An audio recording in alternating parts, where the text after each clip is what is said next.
In mid-September 1986, a group of geologists engaged in exploration of possible oil fields on the border of Admersha and Kirov region. Unexpectedly for myself was in the center. The strangest and still unexplained event. One of the participants of the expedition, geologist Nikolai Yu, years later, I remembered this case as if it happened the day before. First thing that caught our attention, he told it's a pillar of smoke which rose above the forest. We know well by the cards that there are no settlements in the area. We're absolutely sure no people, and especially buildings. We will not meet here. The area is deaf abandoned in the taiga for kilometers. Not souls. But the smoke wasn't it haunted. Not colluding me, and my partner rushed in there. Where was that smoke coming from? It was the third day of fine drizzling cold rain, and the possibility of fire was excluded. Neither heat nor lightning. No dry weather has been around for a week. Everything around was raw. The sky was hanging low, dragged by grey heavy clouds. So the smoke is clearly readable against the sky. Seemed something sudden out of the logic of what is happening. When we got to the place where, according to our calculations, must be a source of smoke, an amazing picture opened before us. In the wilderness of the forest, in the middle of nothing stood real village. About 20 wooden houses stretched along a small level streets. Everything looked absolutely settled roofs. Whole windows not knocked out, chimney smoke, and all this in the depths of the taiga. In an area where there was no settlement. With first look nothing supernatural, we noticed. But there was one but, which immediately caused us a feeling of strangeness and anxiety. All the gates to the yards were built somehow unusually. Between the bottom edge of the sash and the ground, there was a distance of 1 and 2 meters. An average height person could pass under them without bending over. And what is important, it was at every house we looked over. May suggested my partner. They put gates in winter when the snow lay high. In the spring he came down. That left such a gap, I nodded. Although this explanation did not seem exhaustive to me. It hurts neatly where all these owls made, or... Continued he came up to the gate. Don't open every time like a calf wicket. And everything would be nothing if not for one circumstance. There was a dead silence in the village.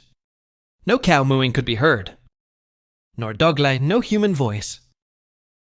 No movement, no light in the windows. No sounds, nothing. There are number 1 signs on houses. No numbers, no last names. Everything looked like this. As if the residents were never going to tell the world. Who are they, and where are they from? At home like twins. Identical to the smallest detail. Roof cabins, even the location of the windows. Every window has shutters tightly closed. As if the owners left for a while, but did not want anyone to look inside. My friend and I decided to go into one of ISP1. Neither he decided to go, neither I was too anxious as if someone is following us. Although there is no soul around, the hut turned out to be unusual. Not like that at all, what we expected to see. Not hay, not pantry. There was a big room opening right from the door. The upper room, and almost in the center, stood a huge Russian stove around 2 beds. Simple without bedspreads. No pillows at the wall cabinet, with wooden utensils neatly arranged. Not a speck of dust, nor traces of desolation, but nothing personal. No icons or photos, no wall clock. Don't say old robe hanging on a nail. Completely impersonal housing, as if decoration. The only detail catching the eye. Huge bearskin spread out on the earth floor.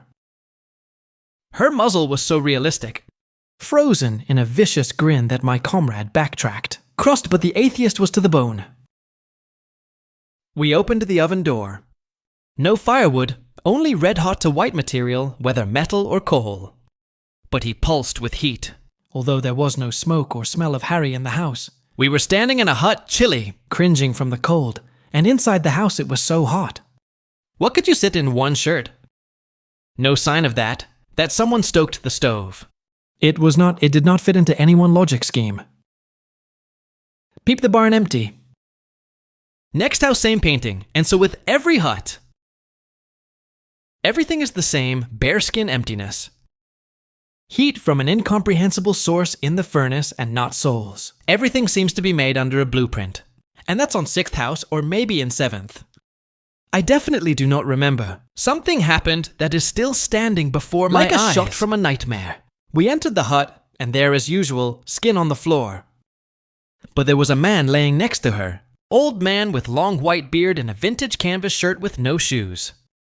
He was laying right at the entrance, as if he fell and remained lying or came out to meet. Yet didn't wait. We rushed to him. Carefully raised the body. It was light like straw. Skin to bone, completely without weight, completely cold without a single sign of life. We moved it to the bed neatly with respect, as if kept something holy and fragile. He was weightless, as if the soul had left him a long time ago, and the flesh just now decided to let go of the earth, ran out into the yard, started looking for a shovel. Decided, no matter how strange all this man is, man, you can't leave him lying like that. And then my comrade suddenly said, maybe you should look for a cemetery in places like this. If something unexplained, then it is there that at least something can clear up. Who were those people? Yes. And where did this village come from at all? We looked over and found no words. Just nodded to each other. Leaving the village behind, we began to inspect the neighborhood. We're looking for trails, trampled tracks. All that could lead to some old churchyard. And that's on minutes 21 and 2 later. Noticeable trail looping between the thickets took us to the forest. But what we saw there literally snatched the breath out of us. It seemed at first that we just went out to a regular glade. However, something elusive, strange was felt in the air. I stopped as the dug-in look itself caught on the edge of the clearing. All the trees surrounding her were charred to blackness, as if an all-consuming fire had passed through them. Bark got off trunks as if blackened from time or from unknown heat. And in the very middle scorched round earth, and it clearly imprinted 4 circles, each with a diameter of more than 1.5 meters. The soil in these places looked like this, as if she was pushed by something very heavy. Definitely something landed there, or stood for a long time. Like huge columns or apparatuses. The surface in those circles was compacted clay as if burned. And even though the smell of Harry was not felt, feeling like there was something here recently was too distinct. But at the same time, dead silence. No sound, no birds, no cat of branches, no rustle of the beast in the bushes. Only rain is still the same. Shallow and tedious, drizzled from heaven, like time is frozen. No traces of human nor the old cemetery. Nor even crumpled grass anything. We stood silently. Only a comrade suddenly slammed himself in his pockets. Listen, because we have not smoked for more than 2 hours. He took out the pack, smoked me too. And then we freeze. Smoke from cigarettes rose strictly up. Smooth, thin trickle, as if someone was pulling him by a thread into the sky. Nor use swirls nor dissipation like by ruler, damn place. Only squeezed out partner. We forgot about the cemetery at the same moment. And about the scorched glade. Wanted only one go back to village. Bury the old man and never come back here again. When we came back, everything changed. No old man, no skins. Nothing was spot on. We checked that hut too. Where was he left? And the neighbors and all the sheds empty. Disappeared everything as if it was not. The smoke was still rising from the pipes in the stoves. Still pulsed that strange light, but not one sign of life. We went around the whole village again. Yard Street. Houses. Nothing even bearskins, and those are gone. All as if reality itself had shifted. And we ended up in another village where no one ever lived. Here we noticed that evening. We looked at the clock, and then we got through for real. Both of our wristwatches stood at me and him. Arrow stalled at exactly 10:42. But in the fields, we left the village around 5:00 OM and returned no longer than an hour. Means it should be around noon now. But behind the back already fell grey haze, and the sky as still recently morning became pre-evening. And by all accounts, the evening should still be far away. And then almost before leaving, my buddy man is stubborn with character suddenly said, And let's at least take something with us. This stone that in the stove, for example. Otherwise, no one will believe us. Tell yes. Only will say fiction's nonsense from mosquitoes overheated. I was discouraging. They say you should not touch anything in this place, even if it's just a stone. But he insisted. Took a shovel, opened the oven door, and gently pulled out that hot piece of substance. Similar or metal or for coal. In front of his eyes, he slowly cooled down, was getting dark, almost black. Still pulsating with inner heat. We went out to the yard. It was fine. Rain around in the puddles reflected the lead sky. Buddy threw that rock in the nearest puddle. And then something strange and frightening happened. The rock did not just fall. He seemed to dissolve, disappeared, leaving behind only a small, smoke-thin trickle which went up. Buddy coughed dramatically. At first it was just a cough, but then he started choking, grabbing his chest, and his face turned ashy gray. I ran up, began to clap on the back. Gave water. He seemed to calm down. But on the way back, he passed out twice.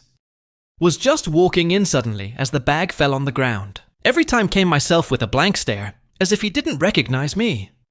And then just silently went up and walked on without saying a word. We went silently exhausted. Torn like scorched from the inside.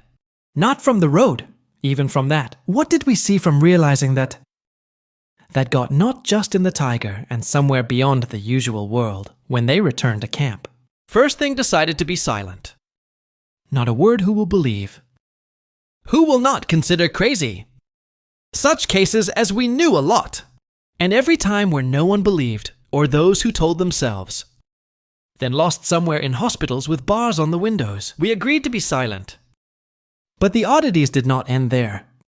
We thought that we wandered for 6 hours. 7, well, Black State Road there.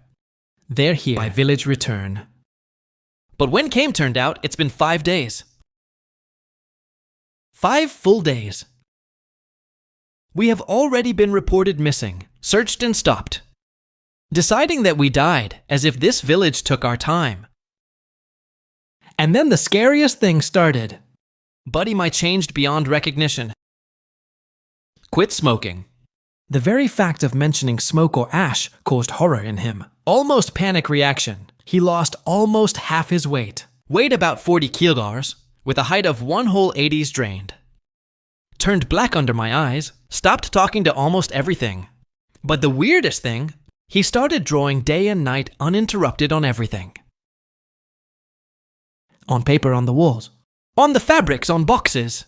And all the drawings were the same. Blue figures bear standing on their hind legs. Muzzle up, paws to the sky, and above them shining yellow.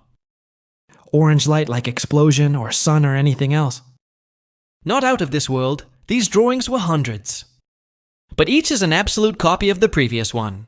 Before the dab he spoke, what is he supposed to paint them as? If someone inspires him, his wife tried to talk him out. Burned drawings the next day, there were new. It's been 5 years since that ill-fated hike.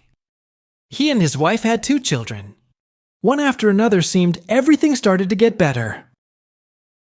He started leaving the house again. He even spoke to me a couple times. But one day I woke up to a call. I was informed that he hacked his wife and children. Went to the balcony of his apartment on the 8th floor and jumped out. Apparently, that strange stone which my buddy pulled out of the stove and threw in a puddle still had some impact on him. Perhaps that's when something broke or opened in it. That wasn't supposed to open. To say for sure is hard, but I myself, albeit indirectly, became different. I drank a lot after that incident. Tried to erase the smoke from memory. Who rose from a puddle, this one is unnaturally straight, like a pole of steam reaching into the sky. And most importantly, these 4 circles perfectly even imprinted in the scorched earth. I saw them in my dream as well, and on the walls when peering into the cracks of plaster, and even in stains on the glass. They weren't letting go draw like my buddy. I did not, but another weirdness appeared. Every full moon, even if it's raining, even if I'm sick or tired, something is pulling me out of the house. I wander the streets of the night city, as if in a trance. Don't know where and why, just going, sometimes lift my head and look at the moon. And I do not leave the feeling that she watches me back. And then I had twins too. 2 girls are beautiful. Strong, absolutely healthy. Everything seems to be fine. Only here's the weirdness talk started early. Per year and 2 months, and evolved faster than the rest of the kids. Doctors even wonder by physical indicators, as if 3 years ahead of their peers. But what scares me the most is the other. They constantly draw hours silently. Bare figures elongated up pores, and a fiery shining dome above them. Sometimes they draw in the dark, by the light of the night light. I wake up and they sit on the floor with felt pens, and again, those bears, those elongated paws. That yellow light, I didn't tell them anything, and no one told. But the drawings are exactly the same. How are my late buddies? But in those places where all this happened, in the 40s of the last century, residents have gone to the forest before, made fires and worshipped the mother bear. Ancient spirit of tiger, about which only fragments of legends have survived. Old people have spoken that on certain nights, the bear goes out to people, picks someone leaves mark, and then he can no longer live as before. That's just what this village was. Where did my friend and I wander? Then why was she not on the cards? And why did time flow differently in it? As if we were snatched from peace for a few days and then returned. But already a little different. I still don't know the answer, and maybe better not know. But every full moon I still go under the moon. Like something is calling me back to that same village. Which does not exist,